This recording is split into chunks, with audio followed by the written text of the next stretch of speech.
A woman just asked me to make a video on how to increase the chance that you could get your family member who is mentally ill to take medication. It is very common for mentally ill people to not be aware that they are mentally ill. They don't see it. It feels normal to them. It feels like that's just who they are. You, on the other hand, are on the outside, and you can see the changes, and you can see the things that are not healthy, and the things that are dysfunctional, and the things that are dangerous, and the mood changes, and all of those things. You can see that your family member is not, or your friend is not functioning well. They may not be able to. And so that makes it really hard, because would you take medicine if you didn't know that you were sick, or you didn't believe that you were sick? So then it can also be denial, the refusal to admit it. Not taking medication means you're not sick. Taking medication means, you're admitting that you are mentally ill, that you have a problem, that you actually have to take medication for it. That's a big deal. So maybe recognizing that it's painful to admit that you need to take medication. Also, misunderstandings about medication. Some people think that medication is something it's not. They think it's going to make them not have any feelings, or make them stand out and seem weird. Maybe not understanding that they'll actually look more normal when they take medication than when they don't, or that it's not going to take away all of their feelings. So addressing the misunderstandings that the person has, getting somebody to help address the misunderstandings. If the person flat out denies that they even have the illness and is completely not aware that they have the mental illness, medication compliance is more difficult. So also side effects. There are a ton of side effects with psychotropic medications. There's sleepiness, there's not being able to sleep, there's literally feeling depressed from it, or feeling too nervous, feeling restless. There's effects on the sex drive, there's weight gain, weight loss, effects on appetite, either increased or decreased appetite. They could be like I mentioned, restlessness. There can be tremors. They can be twitches. There's some dangerous side effects. I mean, if you read through any side effect list of any medication, they're huge numbers.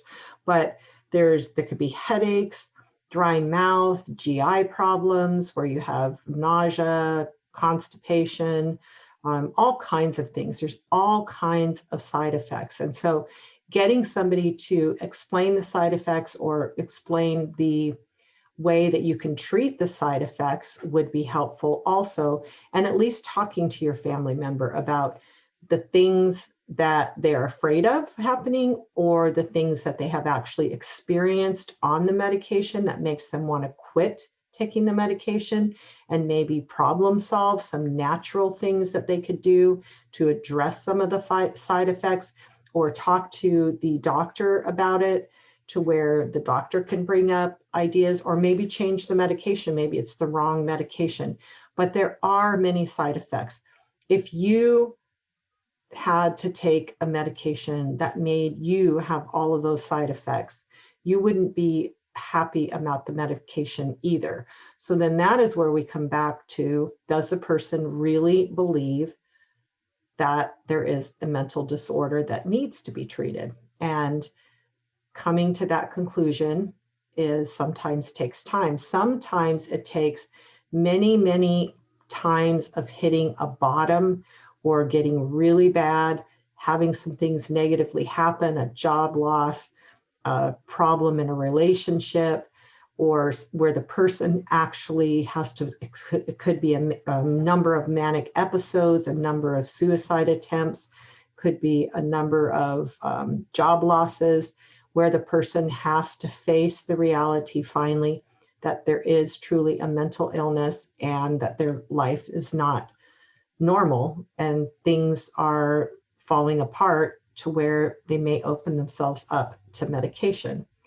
So some of these people have, you know, schizophrenia, bipolar. A lot of times when people start to take the medication and they feel more normal, then they will deny that they need to continue taking it, because the more normal they feel, the more they are aware of the side effects, and then look at the side effects and say, oh, this isn't worth it. I'm taking this pill and it's making me feel this way, not recognizing that, again, that if they stop taking it, they're going to go back to the mental illness and back to, do they really remember who they were and how bad it was for them? So maybe some reminders, if there's similar family members who you know of who have, you know, had lots of destruction in their life by not taking the medication, it might be a good idea to talk honestly about those people.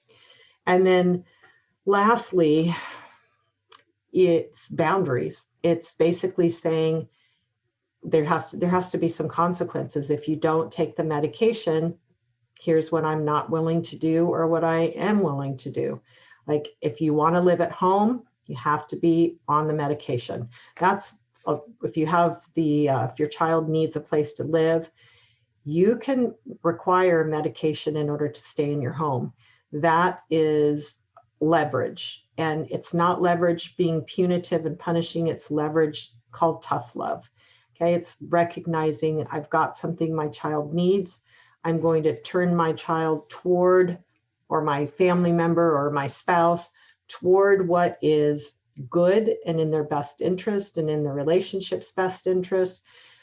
And I'm going to turn my child toward that, or this person toward that, by holding out something that this person needs, because that increases the likelihood that that person will do that. So having a boundary where you say you have to be on medication in order to stay at home is a healthy boundary. It's a protective boundary. It also protects you, that your family isn't blown apart, that you're not in danger if you've got somebody who's violent or somebody who is going to, you know, put you in a situation where you're going to get kicked out of your apartment. It's where you're going to lose your home. You don't have to let your life be destroyed because somebody has mental illness and refuses to address it. So setting those boundaries where the person has consequences for not being on medication is at the very end, one of the strongest tools that you have in order to increase the possibility that the person will go on medication. So I hope that answers the question. And NAMI is a National Alliance of Mental Illness, is a very good organization, has lots of information, a lot of free classes and resources.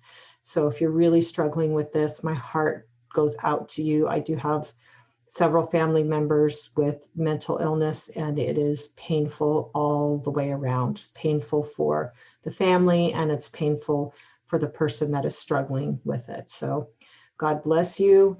I say, if you need more support, please check out my resources, because they're also helpful, because mental illness is just one of many types of difficulties that people have in difficult relationships. So thank you.